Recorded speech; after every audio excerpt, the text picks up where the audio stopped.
भाग केटो भाग।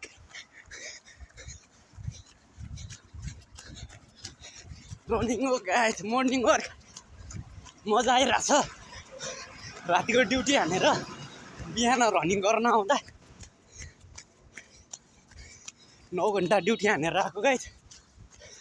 4 बजीतिर 5 बजेदेखि फेरि काम छ, बिचमा 1 घन्टा रेस्ट टाइम हुन्छ। रेस्ट टाइम पनि मैले रनिङ गरेर बिताउने गर्छु। दिउँसो खाना खाएर सुत्ने हो। गाइस शरीरलाई पनि समय दिउँ, एक्सर्साइज गरौँ, रनिङ गरौँ।